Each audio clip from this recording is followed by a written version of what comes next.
Hi everyone, we're just going to give it a few minutes before we get started, so hang tight and we'll get going in a little bit.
Hi everyone.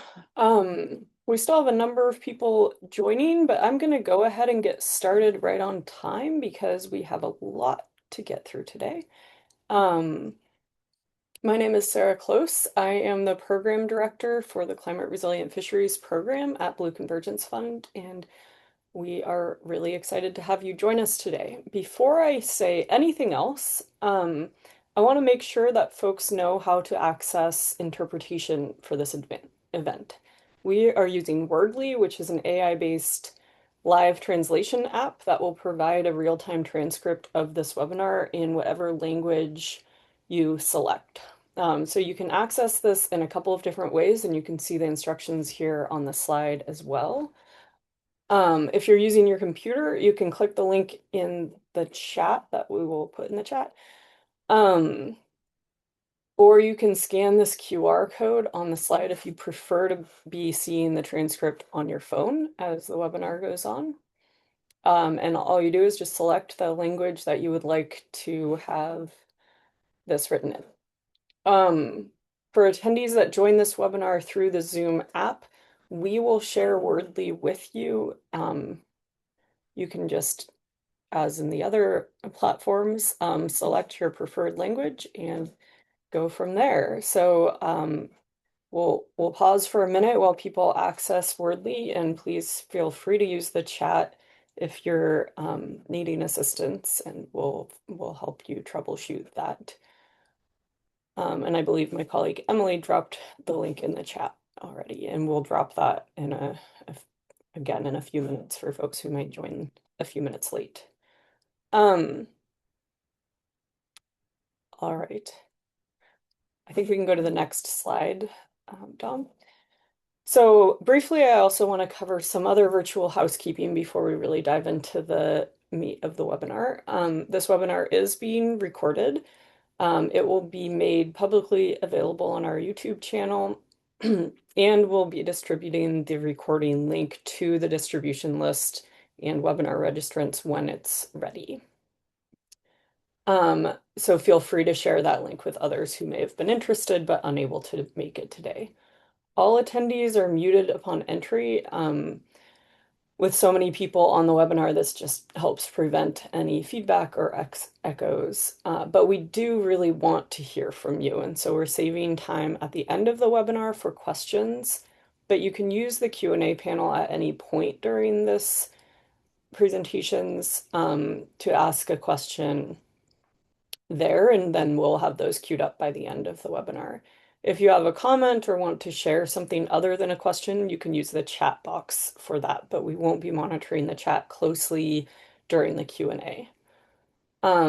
We will be keeping track of these questions and we'll read them aloud at the end for the project teams to answer. We do hope to get to them all, but if we don't, folks are always welcome to follow up with us here at BCF or with the project teams, and we'll be sharing contact information as we go along as well. And then I do want to remind folks that this webinar is part one of a three-part webinar series. So please do register for part two and three, which are on June 10th and June 15th to hear from the other projects in this portfolio. Um, all right, so now that logistics are out of the way, I'll say a little bit about our goals for these webinars. The purpose of this webinar, I think you can go to the next slide, Dom. Um, is to present and discuss the work that Blue Convergence Fund has funded out of our 2025 Climate Resilient Fisheries Engagement Grants request for proposals. This RFP came out of a need that we had heard expressed strongly and frequently for funding that could support bringing people together around the challenges of building resilience to climate change and climate adaptation in fishery systems. And to do the engagement that is so necessary and yet often under-resourced. These 11 projects that we funded out of this RFP represent a range of approaches to the challenge of preparing fisheries and fishing communities around the world for climate change.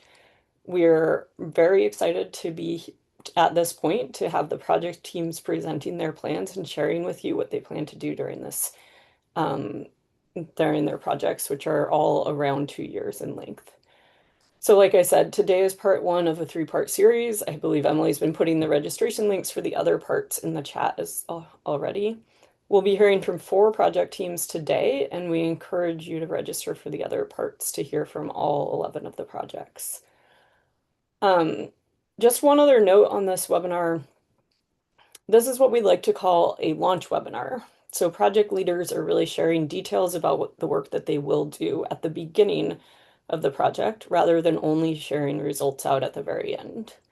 So the goal with this is really to increase awareness, engagement, and dialogue throughout the life of the project. If you'd like to, we encourage you to reach out to members of the project teams and to us at BCF if you have questions or want to engage further after the webinars, or just want to be kept up to date as the projects move forward. That's really what we're here for, and we're excited to kind of spur some engagement with this. So with that, I will hand it over to my colleague Dom Kone to get into our presentations. And Emily, if we could put the link to Wordly in the chat again in case anybody joined a few minutes late and didn't get that, that's probably a good idea. Great. Go ahead, Dom. All right. Thanks, Sarah. My name is Dom Kone, and I'm a program officer within our Climate Resilient Fisheries program at the Blue Convergence Fund. Uh, Before we get into today's presentations, we wanted to quickly share the 11 funded projects just so folks get a sense for the geographic breadth and the teams funded out of this RFP. And if you'd like to learn more about these projects, you can follow the link to our Climate Resilient Fisheries program page. One of the things we will be doing in our program is reaching out to groups or organizations in other regions who might have a desire to connect with us and learn about the approaches that these funded projects are taking. And to help us gain a better understanding of those potential groups, we will be surveying participants of our webinars and any subscribers to our newsletters to essentially ask for your recommendations for who you think that we should connect with. So if folks have time, please do complete this one sentence, one question survey to recommend any organizations or groups that you think we should connect with. All right, so without further ado, let's get into our presentations. So I will introduce each panelist one by one, who will then present their individual projects. So we'll have all of our speakers present without any breaks in between, but then we'll open things up for a Q&A discussion after all of the presentations have completed. And just a reminder to please submit questions using the Q&A chat feature, and then we'll read those questions during that Q&A discussion for our panelists to answer. And one last quick flag that we will only be focusing on questions for the panelists about their projects. But if folks have any questions about BCF or about the outcomes of the RFP, you can email Sarah or I, and our email addresses are on the last slide of this presentation, as well as found in our BCF website. Go. There we go.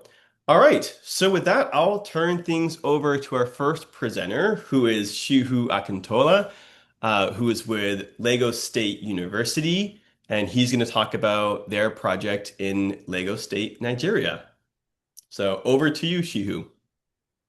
Okay, thanks for the wonderful introduction, Dom. The title of our project is Pathway to Climate Resilient Fisheries in Lagos State, Nigeria. I'm Shehu Latunji Akintola, a professor of fisheries at the Lagos State University. Next. Yeah, the background and the context of our project is from the fact that climate change in the Nigerian Constitution is under the residual list, which means states within the federation can legislate laws to cover their to deal with issues of climate change.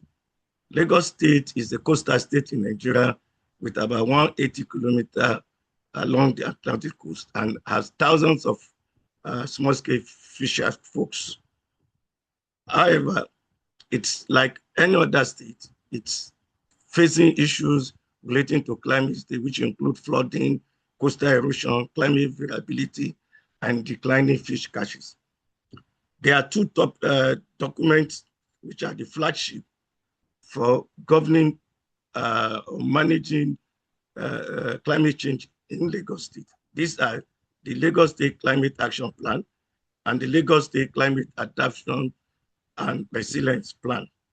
Within this framework, fisheries are poorly represented, and we feel this project offers an opportunity to framework to mainstream climate change, climate resilient fisheries into the documents that can enable the management of climate change with respect to fisheries. So we seek to integrate scientific and traditional knowledge on climate resilient fisheries into existing policy, and therefore with inclusive participations from various stakeholders. Next. Our researching consists of academics, researchers from the ministries, the NGOs, as shown, and largely from Lagos State universities. Next. So the partners are from Lagos State Ministry of Agriculture and Food Systems, Ministry of Environment and Water Resources, and then we have civil society and communities, including Pan-African Vision for the Environment, PAVE, and then host communities, associations, and community leaders within the project areas. Next. Our engagement is based on our institutional experience. In the past, we've been contributing to issues that has to do with fisheries. We've been attending the flagship, there's an annual Lagos State Climate Change Summit activities. We have been very active. And then we are also involved in the implementation of FAO small-scale fishery guidelines. We are pushing that. And then we are also involved with other projects within different communities, making up the small-scale fishery community. For this project, we'll be focusing on 3 of the 5 agriculture division areas, namely Badagry, Epe, and Ikorodu. Next. The goal and objectives of our project include to co-produce and mainstream climate resilient fisheries into Lagos State climate adaptation and fishery governance frameworks. Our specific objective includes to analyze climate and fishery trends affecting coastal communities, identify vulnerable fishery zones and climate resilient stressors, and then produce communication and policy that will help in decision making. Next. Our approach for this project is through 4 packages with different activities included. The first package is to expand and strengthen scientific research, where we look at what is happening in terms of different climate attributes.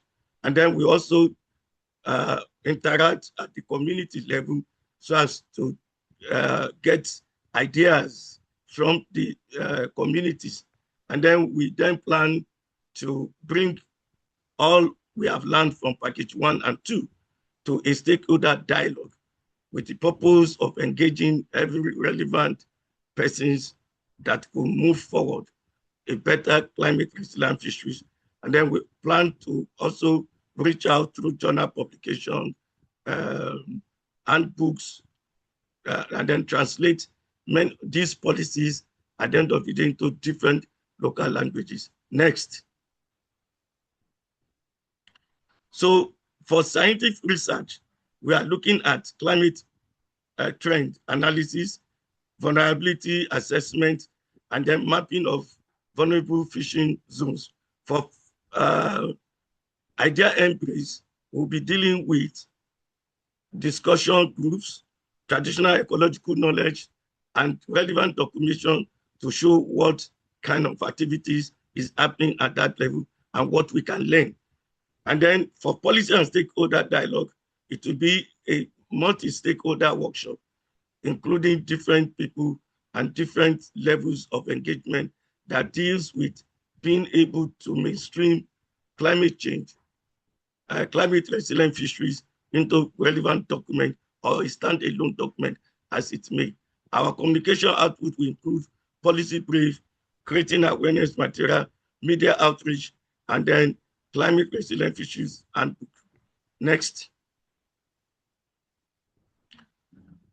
So we hope that at the end of the day, we'll be able to have achieved the following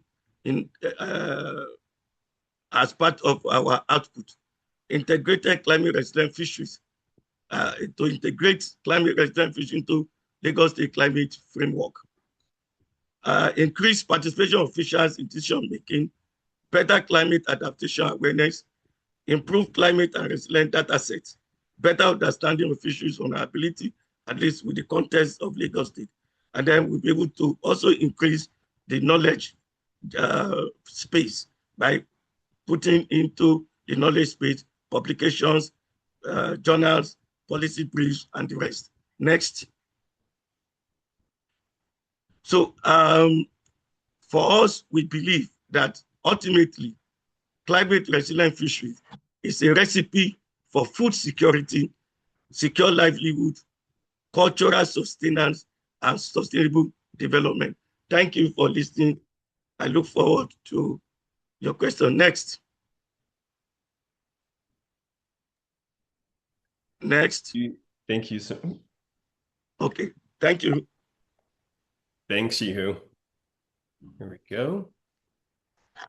All right. And for our next presenter, we have Frederic Aru, who is with Programa Tato, who is going to talk about their project in São Tomé and Príncipe. So over to you, Frederic. Hello, everyone. So I'm Frédéric Hérault. I'm a technical assistant of the NGO Programa Tato, that is a marine conservation NGO active in São Tomé Island, in São Tomé and Príncipe, a small insular state in the Gulf of Guinea, just in front of Gabon. So our project is to contribute to enhance the climate resilience of small-scale fisheries in São Tomé Island. Next. So why we decided to work on this project is because fisheries, small-scale fishery, are very important in São Tomé. They contribute to 70% of the animal protein, and provide the livelihoods of most of the coastal communities. Around São Tomé, there are more than 30,000 people that depend on fishing and fish trade and fish processing. That is mainly done by women. And there are some, of course, São Tomé is affected by climate change, and there are signs of evolution in the fish abundance. Also, some concerns about the fishing safety, and due to erosion and sea level rise affecting the coastal infrastructure. And there are already some studies and research that have been done in the Gulf of Guinea that suggest that there are some shifting ocean conditions with warming seas in the Gulf of Guinea that may affect distribution and availability of small pelagic species. And at the same time, in São Tomé and Príncipe, very little work has been done about climate change adaptation of the local fisheries. And so this leaves the communities very vulnerable, and we thought it was important to start working on these questions. Next. So the key challenges we are facing in São Tomé Island, there are environmental pressures with already some signs of declining availability of small pelagics. That just to explain, the small pelagics in São Tomé contribute to more than 50% of the catch and are very important for food security. There are also problems of flooding and erosion that are affecting the fishing communities, and signs also of maybe evolution of the Gulf of Guinea marine ecosystem. At the same time, there are some more human institutional challenges due to more difficult sea conditions. There is a reduction of a number of days fishermen can go at sea without risk of accidents. There are limited scientific data to monitor the consequences of climate change on the fish stock abundance and fishing activity. And we can consider there are weak adaptative capacities of fishing communities and even national institutions to face these shocks. So, and as I said already, we are in a context with very high dependent on fisheries for food security and livelihoods of the coastal communities with few alternatives. Next. So our project, the main goal of the project is to contribute to enhance the climate resilience of small-scale fisheries through participatory research, multi-stakeholder collaboration, and practical adaptation measures. So the one first step is that we are starting already is to do some participatory research to try to better understand the consequences of climate change on fish stocks, and to integrate local ecological knowledge from the fishermen with scientific data. Then we will be working in the coming months to organize a collaboration, multi-stakeholder collaboration between the fishermen, scientists, government, civil society, to reflect on the challenge of climate change and fisheries in São Tomé Island. Try to better understand all the research and scientific information available about consequences of climate change on small pelagics. And once we will have done this in the beginning next year, we plan to organize several workshops, multi-stakeholder workshops, to share all the information gathered and reflect about the consequences of climate change on the fisheries and develop an adaptation plan. And then in the last year of the project, we will implement some pilot adaptation measures for the fisheries community based on the priorities that the stakeholders will have defined. Next.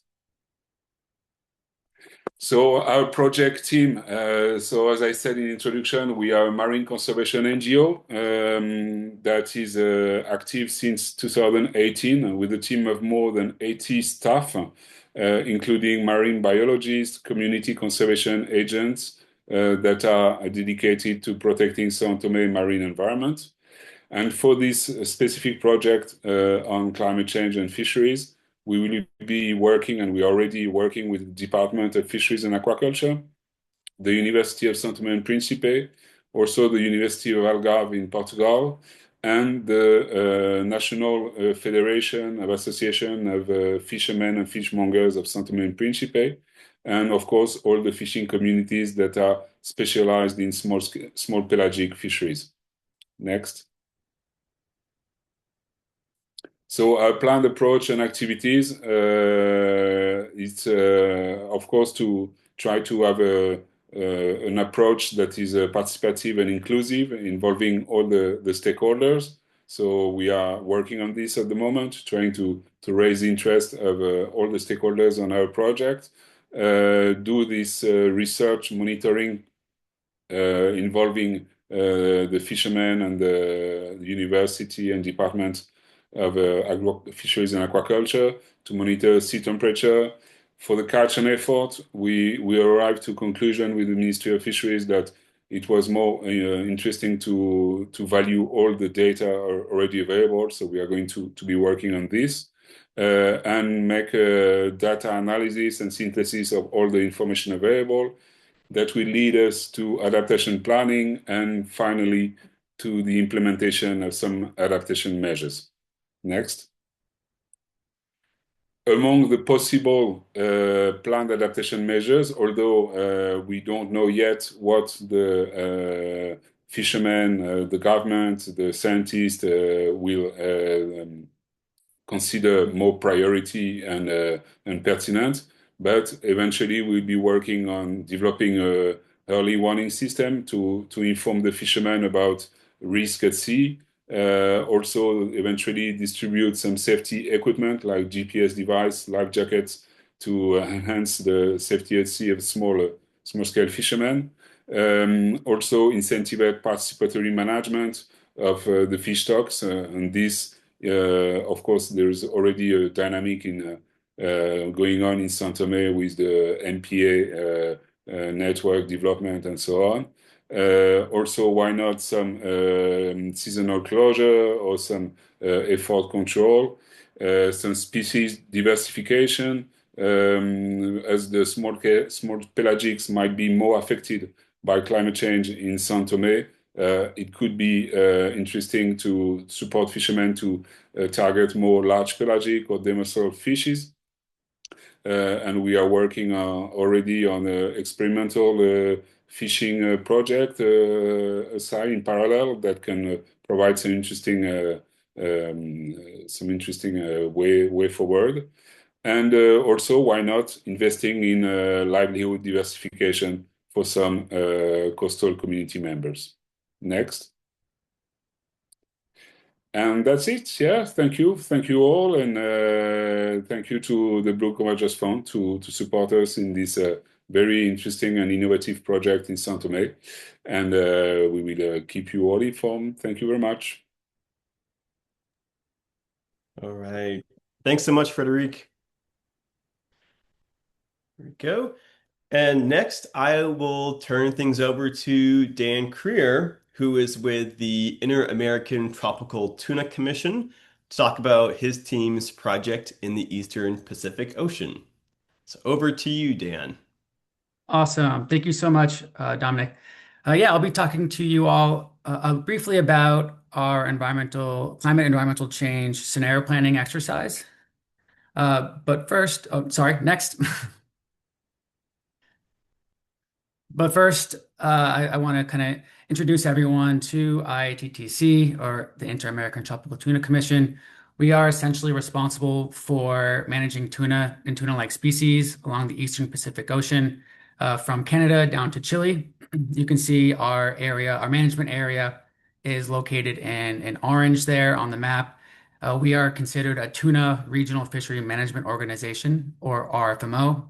and there are 5 tuna RFMOs throughout the world. Next. Essentially, this climate change work all started back in 2023 when the commission, the IITTC, passed a resolution on climate change, essentially making climate change a permanent agenda item at annual meetings, tasking the staff of IITTC to evaluate climate change related issues, and of course, noting the importance of addressing climate change impacts on target and non-target species. And then lastly, to include climate change in its next strategic science plan. Then in 2024, the resolution was amended to add a couple other things. One, to consider warming, acidification, and hypoxia on the physiology, behavior, and distribution of species, and to have a climate change workshop in 2025. Next, please. So that essentially led to the development of the climate change work plan at IITTC. And from that, we ended up putting together the IITTC Climate Resilient Fisheries Framework, which is a 7-step framework. Next, please. And we are currently at the second step, which is to assess climate impacts and vulnerabilities. Now, we think it's important to assess these impacts at 3 different levels: the ecosystem ecological level, the fishery socioeconomic level, and the management level. Next. And so we plan to assess these climate impacts and vulnerabilities through a number of tools. So you can see on the right a handful of tools, some of them that are currently undergoing and that we're advancing, such as using oceanographic and climate data, species distribution models, indicators, ecosystem models, and physiological and laboratory studies. And then, so basically on top of that, we have a handful of tools that we would need to require funding for. One, climate change scenario planning, another climate vulnerability assessment, and then conservation and management risk assessments. Next, please. And fortunately, thanks to Blue Convergence Fund, we have received funding for our climate change scenario planning. Next.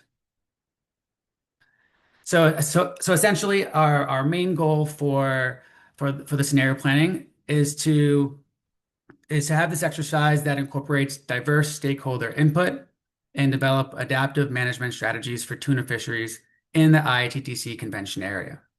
And some of the main objectives are to, of course, share knowledge and better understand climate impacts at those 3 levels, develop plausible future scenarios, and then co-produce governance and management strategies. Next. This is our team. We are all part of the IITTC staff. You can see myself as well as a couple other scientists that lead our science program. We have 2 policy officers as well as one of our database managers. Next.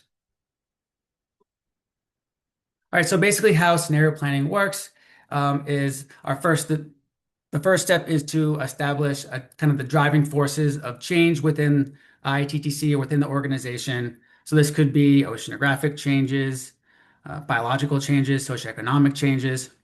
And then once those drivers are identified, you want to then decide what are the key uncertainties among those drivers in the future. So what are some of the drivers that we don't really have a very good understanding of?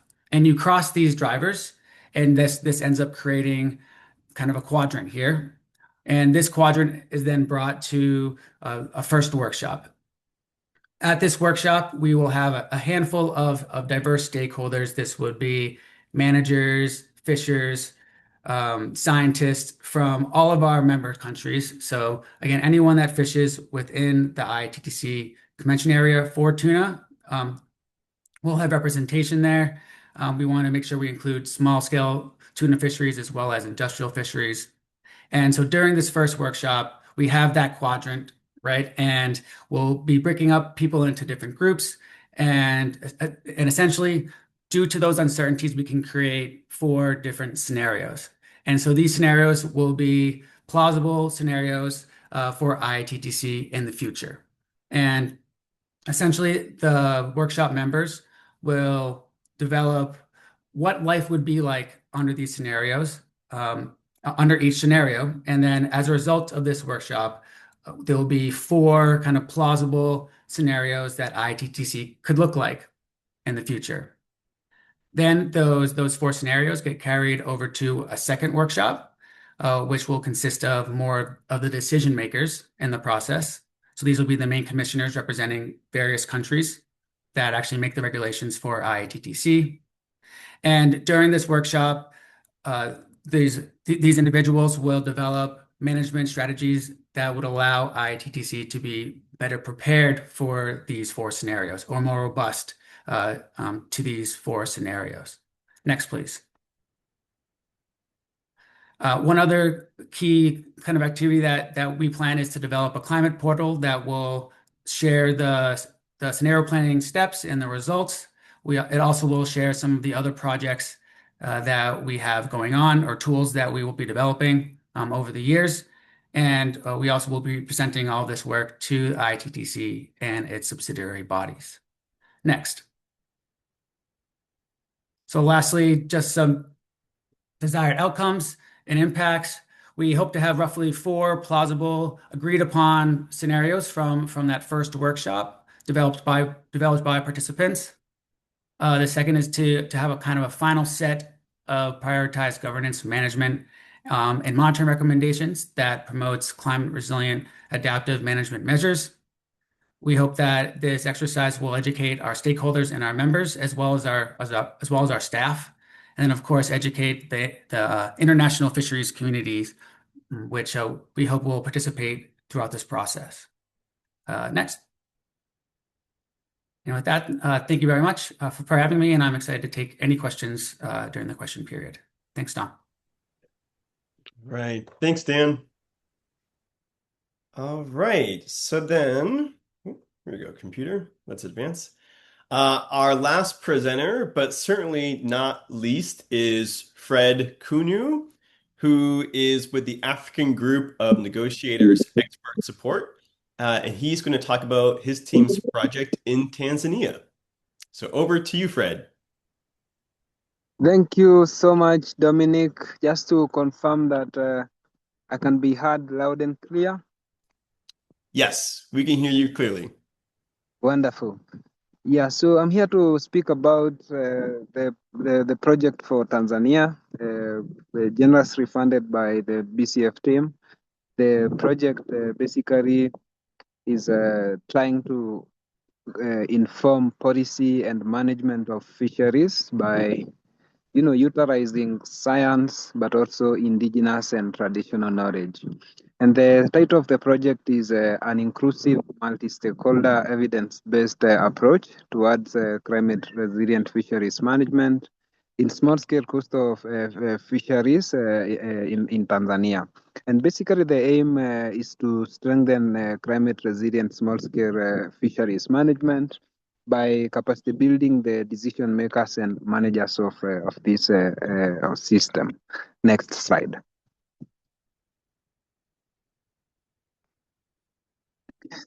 So basically, this project, we thought about it first by appreciating the fact that there's a wealth of knowledge in terms of published work as well as great literature that is scientific. And we also do have a lot of evidence that sits in the local communities, the indigenous people, and the marginalized groups, and particularly the fishermen.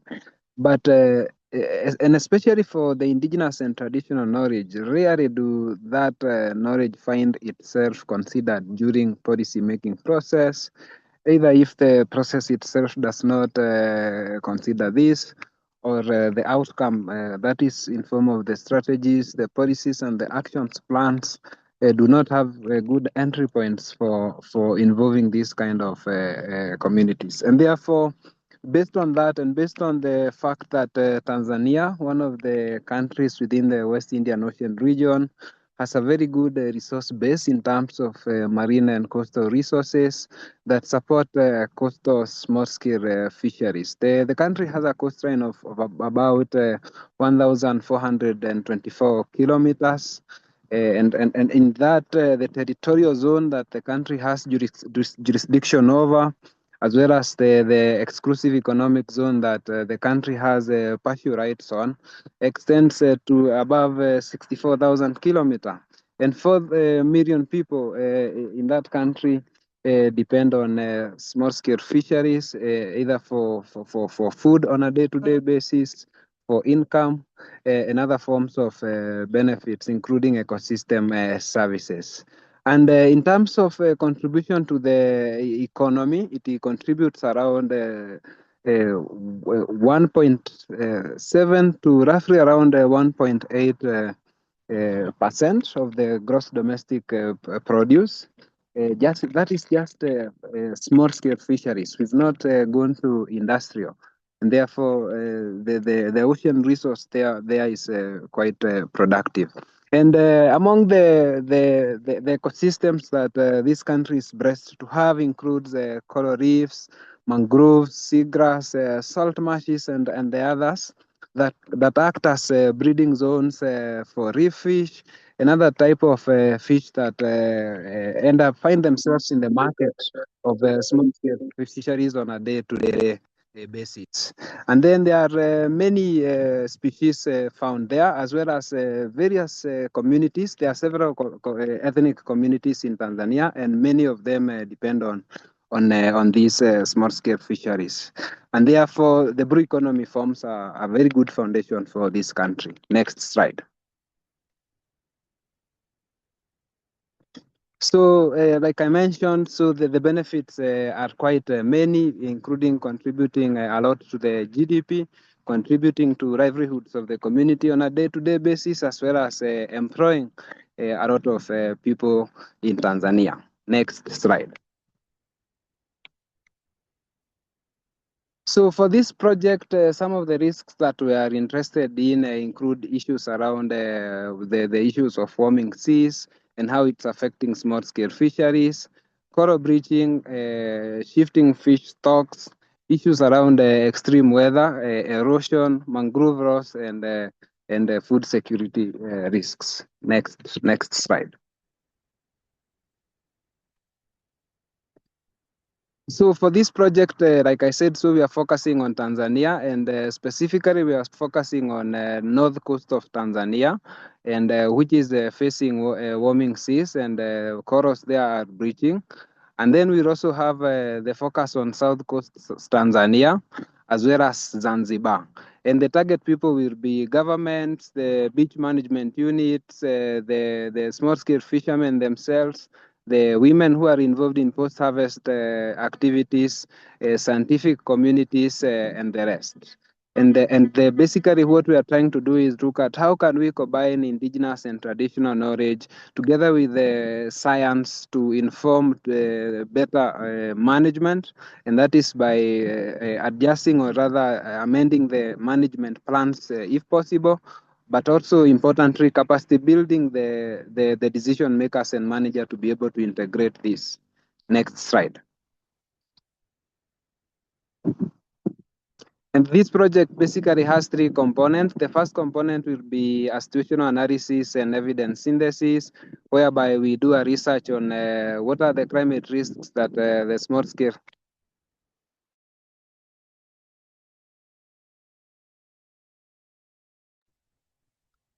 Oh, Fred, I think we lost you there. Might be a slight connectivity issue.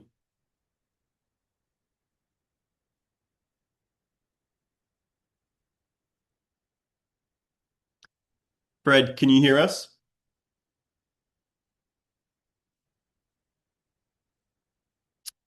Oh, that's unfortunate. Okay, so what we can do is why don't we jump into our Q&A discussion? And if Fred is able to reconnect while we're in that discussion, we can have him rejoin and finish with the rest of his slides and his presentation. So why don't I go ahead and just flip to the Q&A discussion. And I want to thank all of our presenters who gave great presentations and talks today. So if we could, for this session, if we could have all of the presenters turn on their cameras and their microphones, I'll stop sharing my screen. And we can go over, stop sharing here. We can go over some of the questions that we've been receiving in the Q&A chat from the webinar participants. And I really do hope Fred is able to reconnect so that we're able to finish his presentation. So let me see here. Hey, Dom, folks have been typing answers to some of the questions, so you can see in the answered tab what questions were asked. There is a question in the chat. All right, let's see here. Got website. I see here. The one from Justine Dosa. Am I correct, Emily? Yes, that's right. All right. So, it looks like this one is actually for Fred, who unfortunately just dropped off. But Justine is asking which local NGOs are involved in this project in Tanzania. So hopefully once Fred is able to rejoin us, hopefully he'll be able to answer that question for us. Let's see here. See.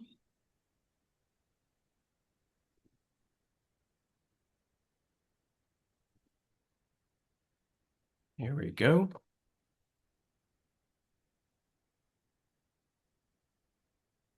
All right.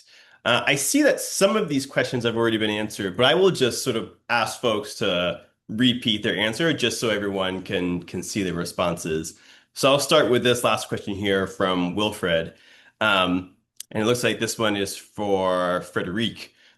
In your opinion, is the STP archipelago fishing sustainably?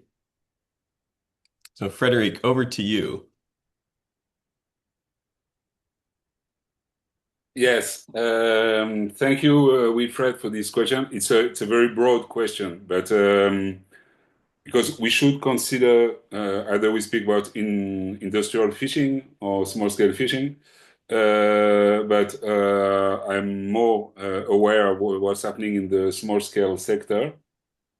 And of course, there are unsustainable fishing practices that are used by small-scale fishermen in São Tomé and Príncipe. There is a huge concern about the purse seine fisheries that are affecting the catching a lot of small juveniles of demersal fish and also impacting the benthic habitats like the coral reef and the seagrass meadows. So a lot of concern about this percent fishery. And also there are the unsustainable, a lot of juvenile catch, unfortunately, and bycatch also of sharks, rays, sea turtles, and even dolphins from time to time. So it's not so sustainable, but at the same time, we should be honest and consider that a lot of fishermen are also fishing in a sustainable way. So it's not. I will not answer yes or no. It's a bit complex, but a lot of stakeholders are working on these questions. Not only Programmatato, there are some international, national NGOs working with the government. There is a program to create, and they were already created, 8 marine protected areas in the archipelago, and some initiatives also to promote more responsible and sustainable fisheries. And our project with BCF will work in synergy with all these dynamics, of course. All right. Now just keep reading through the questions, and just a friendly reminder to folks to please submit any other questions you have for any of the presenters using the Q&A feature. All right. So the other question, looks like it's also from Wilfred. Is there room to increase catches, or is it necessary to limit fishing effort to protect the stock in São Tomé and Príncipe? Back to you, Frederic. Yes. Well, I think it's not a question of if there is room to increase the catch or not. Unfortunately, the catch are decreasing in São Tomé.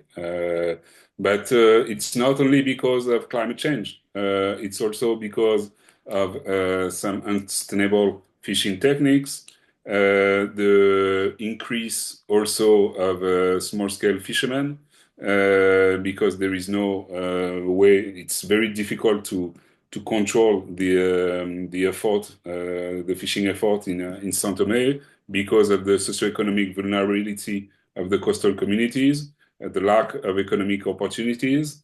Unfortunately, the number of fishermen is increasing, and we could think small-scale fishermen have a small impact on the fish stocks and the resource, but in a small island like São Tomé with a very narrow platform, island platform, and most of the fishing activity is concentrated on the coastal zone, the narrow coastal zone.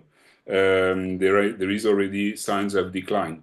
And it's not possible. The question Wilfried is asking if it's necessary to limit the fishing effort. Could be a good management measure, but it's almost impossible to do this in São Tomé and Príncipe, as I was saying, because of the socioeconomic vulnerability of the coastal communities, and like more than half of the population of the country is under the poverty line, so very difficult to not to allow people to go fishing, and also important to remind that the fish resource contribute to 70% of the animal protein consumed in São Tomé, so it's very important for the food security of the country. So we believe that it's working on more sustainable and responsible fishing techniques, diversification also of the fishing techniques, MPAs, reducing the bycatch, that we can eventually find some more sustainable pathway for São Tomé fisheries. So, all right. And then it looks like our third question is actually going back to Frederic. So hopefully after this we can give you a little bit of a break from talking. But this one is from Kristen. So thank you for your presentation. I was wondering if you could talk more about your plans to use the info from the early warning systems to implement management interventions. Yes, another question. Well, our idea about I spoke about early warning system as a possible adaptation measure for the small scale fisheries in São Tomé. Our idea behind this is to it's quite a simple system. Would be to work with the National Meteorology Institute. It's an organization that have information about weather forecast, and a system of communication, maybe with a mobile phone company, to create a system that fishermen can receive information about weather forecast and risk of challenging conditions at sea to reduce the risk of accidents. So it's the idea we have.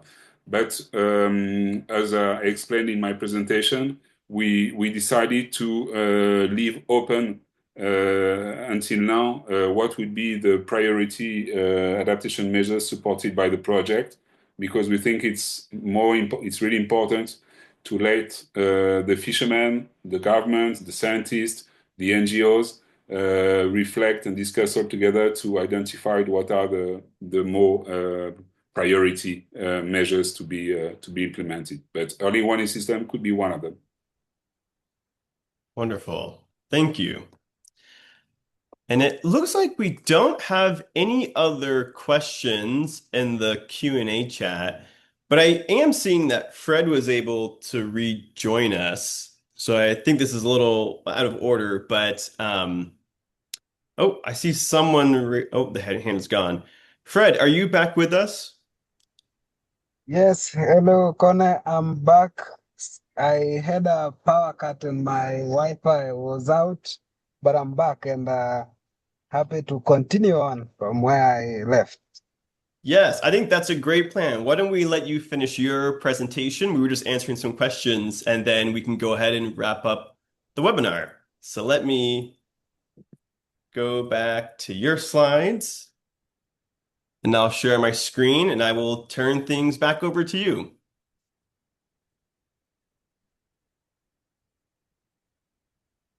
Okay, back to you, Fred.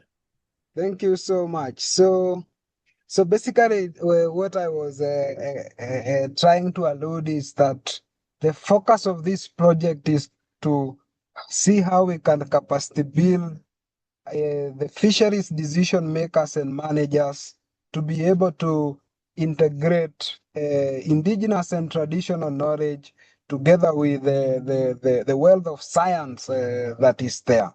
And the focus area for this is the United Republic of Tanzania, focusing on the north coast that has quite a number of the landing sites in that country. Which is our neighbor here in Kenya. And then we have the south coast. We also have quite a good number of landing sites in that area. And a lot of now, the heavy focus for this will actually be in Zanzibar, where we have the bigger percentage of small-scale coastal fisheries being practiced. And the target people for these will be the government institutions, and that is the ministries involved, the State Department thereof for fisheries and blue economy, the beach management units, the fishermen themselves will also be part of that due to the wealth of indigenous and traditional knowledge that they have. The women involved in seaweed and post-harvest activities, the scientific and academia, as well as the NGOs and other coastal communities and marginalized group. Next slide, please. And therefore, this project is in three components. The first component involves a situational analysis and evidence synthesis. This is basically assessing the current state of knowledge, what the policy and legal frameworks are saying, as well as assessing what are the institutional frameworks and how have they considered these two phases of evidence in terms of management and policy. And this is involving research, policy analysis, legal analysis. It will also involve key informant interviews as well as focus group discussions, consultations. And then it will also involve analytical work that is trying to analyze meteorological data of some of the climate risk that the United Republic of Tanzania and the Revolutionary Republic of Zanzibar are facing. The second component will be multi-stakeholder dialogues. And this will be a total of around 5 workshops. The first workshop will be a national inception workshop, bringing together the policymakers from the ministries, the leaders from the beach management unit, representation from the fishermen themselves, and then also women, as well as the academia sector and NGOs. And then from there, we will have other regional workshops to also go and hear from them. What are the risks that are being faced in the northern side of Tanzania? What are the fishermen doing to be able to adapt to some of those climate risks and the impacts that come? And what can we actually do and to be able to integrate climate resilient practices into the day-to-day operations and management. So we'll have a convening in northern coast of Tanzania, and the ministries are taking read on this. Then another convening in southern of Tanzania, and a convening with the fishermen and the readers in Zanzibar. And so the output for that, basically, we aim to develop an action plan of what are the climate risks that are there, what are the impacts, what are the practices that they can embed into their practices to make the system more resilient, and therefore develop an action plan that can support the amendment as well as development of fisheries management plans. The third component for this project is a capacity building component. And basically, this will be targeting the decision makers and managers themselves. And in this case, I'm talking about the technocrats in ministries, the state departments of fisheries and blue economy. Then we'll also try to have the beach management unit representation and communities thereof. And basically, they will be trained on how can they now integrate some of these practices into the policies, because a policy analysis during project development shown that the fisheries policy appreciate that yes, climate change is there.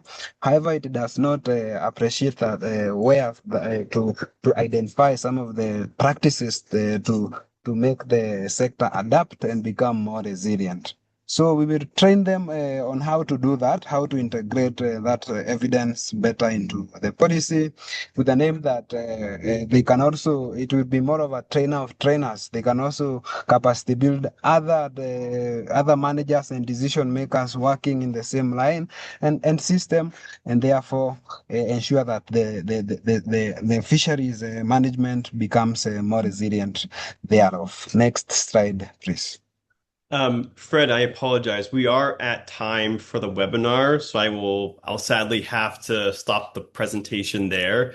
But what we can do is that we can work with this team offline to potentially do a re-recording of the webinar. We can include it with this one just so folks can hear the entire presentation. And folks can feel free to reach out to the project team or any of us if you have any questions on this particular project. But I apologize we weren't able to get to your entire presentation today, Fred. I realize we are 1 minute over, but I do want to go ahead and just wrap us up quickly. And I want to thank everyone for joining the webinar, as well as all of our presenters for giving really great talks today. Just a quick reminder, if folks could fill out our 1-question survey so that we get a sense for who we should connect with really globally on this issue, we very much appreciate your recommendations. And just one last reminder that we will be having part 2 of the webinar series on June 10th, and then part 3 will be on June 15th. So feel free to register for those webinars to learn about our other projects.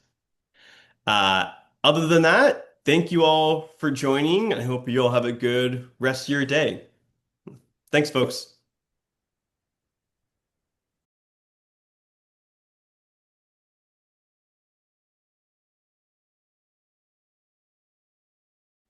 Thank you so much, Dominic, and for the chance. And it's nice to hear what the other projects are doing.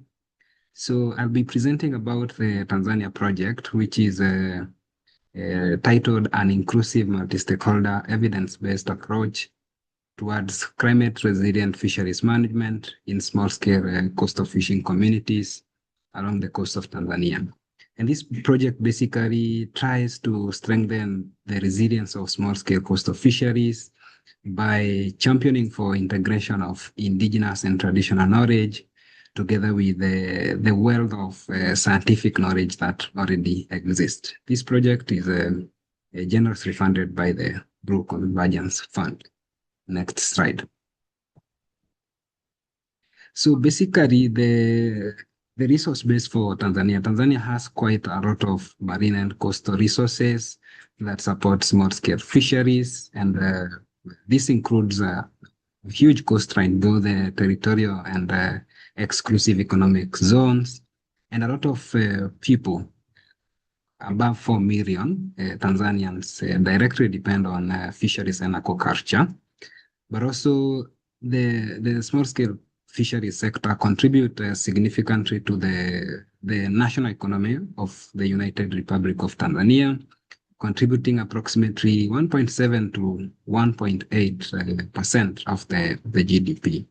So basically, the country has a lot of coastal and marine ecosystems ranging from coral reefs, mangroves, seagrass beds, salt marshes, and the rest. And also, these ecosystems support a diverse number of marine species that are important for nutrition, but also commercial purposes by the people who practice small-scale fisheries. Seaweed also is an opportunity with a lot of, especially in Zanzibar, women involved in seaweed processing and also farming of it. And therefore, the blue economy then forms a very good foundation for this country, both in terms of contributing to economic growth, but also food security. Next slide. So the practice of small-scale coastal fisheries in Tanzania comes with a lot of benefits, like mentioned there before, contributing to the GDP, contributing to nutrition in that fish forms part of the food that is consumed on a day-to-day basis, both for mainland Tanzania as well as for Zanzibar. And therefore, this then forms a central part of the food systems, but also livelihoods, both at a household level all the way to the national level. Next slide, please. So, despite the fact that the small-scale coastal fisheries contribute significantly to in various ways in Tanzania, the sector is also under some risks. That is climate risks, but also some drivers that are exacerbating or rather intensifying already existing climate risk. And for the climate risk, some of the risks that are there include rising sea temperatures, that is, which then causes stress to marine ecosystems. For example, the corals, the mangroves, which are breeding zones for fish, and especially those fish that are harvested as part of the small-scale coastal fisheries. There's a lot of shifting stocks and migration of species to better ecosystems due to these risks. And then there is also extreme weather such as storm surges, strong winds that end up disrupting the fishing patterns and also the safety of the fisher folk themselves.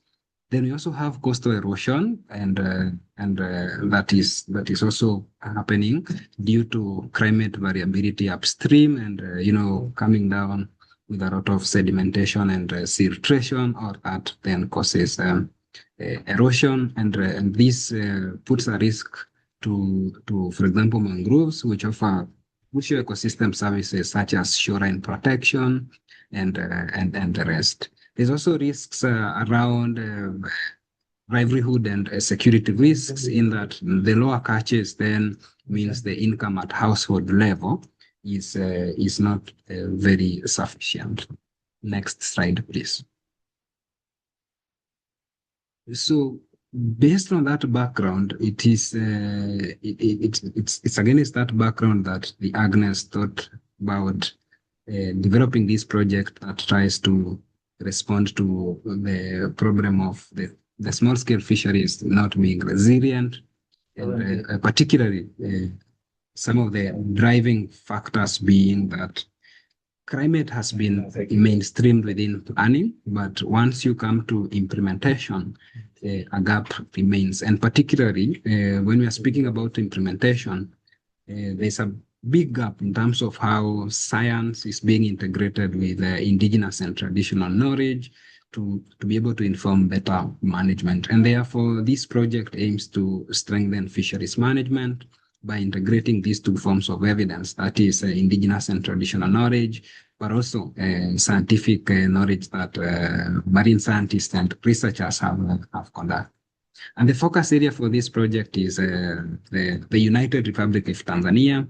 However, we have selected some sites in terms of study areas, where in North Coast we will be focusing on Tanga, where we have a lot of warming seas. We have corals that are bleaching, but we also have fishing stocks, rather fish stocks migrating.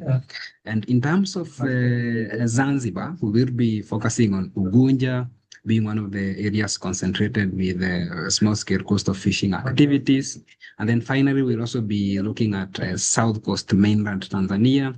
And particularly here, we are looking at Mtwara or Lindi, where again, we have a lot of landing sites in that area. And communities practicing coastal small-scale fisheries. And therefore, we will be focusing on those three. And the target people for this will be decision makers and manager from local all the way to the national level. Anyone who is involved in issues of decision making that then can make small-scale coastal fisheries better managed, but also ensuring that the policies that inform the governance are also very well informed. And therefore, the target groups for this include government institutions. We have beach management units who oversee the governance at landing sites level. And then we have the small-scale fishers themselves. Then we have the women who are involved in post-harvest activities and even other activities, for example, seaweed farming and processing. Then we also have the scientific and research community who are doing quite a lot in terms of documenting the scientific evidence, but also NGOs and coastal communities. Next slide, please. So the project basically is organized, or rather is designed in a phased approach, and we have three components. And here is a theory of change for that project. The first component really is a situational analysis and evidence synthesis.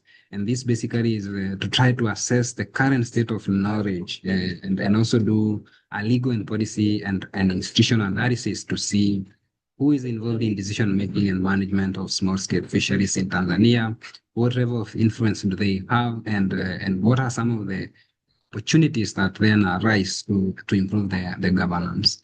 The activities here, it's basically a desk review to see what climate risks are being faced in the coastal United Republic of Tanzania. What impact do they have, but also what are some of the adaptation strategies that communities are using, or some that have also been documented by scientists that have proven to work, that then can be scaled. And the output for that basically will be a situation analysis report that also includes stakeholder and institutional mapping for this sector. The second component, and this is the meat of this project, is we revolve around multi-stakeholder co-creation convenings. Basically, these are convenings to bring together a diverse range of stakeholders involved in the fisheries sector. All the way from grassroots level to the national. That is from BMU level, ministry level. And basically, the idea is to kind of have a science policy dialogue where people come together, share the risks that they've observed, but also the ones that they are anticipating or projecting to occur, some of the risks and impacts that they oversee, and importantly, the adaptation strategies that then can be used to adapt to some of those climate risks. And we will have a total of 5 convenings. We aim to have one convening in North Coast, that is in Tanga. We also aim to have another one in South Coast, and that is Mtwara. And then we will also have another convening in Zanzibar. Basically, this would be regional convenings to see what, for example, what works in North Coast Tanzania that maybe that adaptation practice is not being employed in South Coast, and therefore we kind of cross run. And also, what is working in Zanzibar that maybe is not being practiced in North Coast. So therefore, having those three regional convenings will also give a chance to see, what can each region learn from each other. Then we will also develop an action plan on how can the managers and decision makers uptake some of the adaptation strategies that will come out from the various regions to be employed not only within Tanzania but also in other countries that have that are coastal and island states and do practice small scale coastal fisheries. Kind of see the best practices that they can run from Tanzania. From there, we will also have another targeted capacity strengthening for uptake. Basically, this will be more of a trainer of trainers to ensure that among the adaptation strategies that will be developed, we ensure there is uptake. And this will be a very targeted capacity building exercise, looking at the key decision makers and managers, from the heads of the BMUs to community representatives to technical officers working within the ministry who are responsible for development of policies and fisheries management plan. We will bring them together and do a trainer of trainers for them to know how to integrate indigenous and traditional knowledge together with scientific evidence into the management, the development of policies, but also the governance of this sector. And basically, this is also for sustainability, since we don't want to just do a capacity building and leave it at that. I mean, we want to do it as a TOT to ensure that those people we train can also train others beyond the project period. And basically, the short-term outcome and the long-term outcome envisioned for this project includes improved understanding of what are climate risks, what are some of the vulnerabilities and the impacts, but also some of the opportunities that exist within the small-scale coastal fisheries. But importantly, another short-term outcome that we envision is the capacity of the decision makers being improved for them to be able to know how can you, as you do develop policies, management plans, but also do broader fisheries governance, how can you best consider scientific vis-a-vis indigenous and traditional knowledge, and therefore making small-scale coastal fisheries more resilient. Next slide, please. So the project team for this, I would call it a multidisciplinary team, in that the project team is composed of people with different, or rather diverse perspectives and backgrounds. Starting with Dr. David Awolala, who is a climate policy expert working with the Agnes. We also have Shadrach, who is a capacity building and training expert. We also have Festus Rangat, who is our communication officer.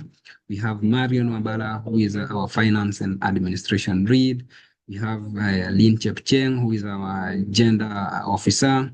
We have myself working under this project as the principal investigator with a background in coastal and marine policy, as well as management. Then we also have Telvin Danger, who is also a climate policy analyst and will be working on this project as an advisor as well. And then we have Isaac, who will be working as the monitoring and evaluation officer to ensure we are tracking progress and really making the impact that we envisioned to make, and sort of like that. But importantly, we also have Dr. George Wamkoya, who is a seasoned negotiator and policy advisor, who will also be working under this project as the project advisor. Next slide, please. So some of the activities and deliverables expected for this project. So they are here listed in component. For the first component that revolves around situational analysis and evidence synthesis, we have two main activities, basically a desk review to assess some of the risks, the vulnerabilities, the stakeholders and actors involved in fisheries. But also we do have a stakeholder and institutional mapping to see who are the actors in the space from, like I said, from the BMU level all the way to the ministry, to the vice president's office. Which are the institutions involved in fisheries governance, and what specific roles do they play, and how can they support the meaningful integration of scientific evidence together with indigenous and traditional knowledge. So for component two, like I mentioned, we will have convenings, and the first convening will be a national inception convening, more of a national inception workshop, and this workshop is to introduce the project to the beneficiaries, in this case the decision makers and managers in Tanzania, but also to validate the situational analysis that will have already been conducted under component one, as well as add more information on what are the climate risks that Tanzania is going through, and what are some of the strategies that they are using to be able to adapt. Then from there we will go to the regional convenings, that is in North Coast Tanga, South Coast Mtwara, and Zanzibar Unguja. And basically now this is to get the regional specific strategies that are working in those specific regions, with the aim of saying how can each region learn from each other? What is being employed in North that can be employed in South to make things in South more better, and the vice versa. From there, we will also have the final national workshop. Basically, this is a workshop bringing together now the three regional convenings to see, we did the regional convenings. What came out as the strategies that are working? What came out as the risk that persist and therefore need maybe development of, or rather recommendation of some strategies that could address those risks. And therefore, here we envision developing an action plan for integrating scientific evidence and climate resilient fisheries practices into fisheries management plan, but also a day-to-day practices. And we envision this being an official government document that the ministries can own and can also oversee its implementation beyond the project period. From there, we have component three, that is revolving around capacity building. And the first activity there will be first asking ourselves, who are the right people to be trained to make an impact? And therefore, we'll be developing a participant list where once we identify and keenly select those people who have influence and those people who have the authority to make decisions, but also who are involved in the management.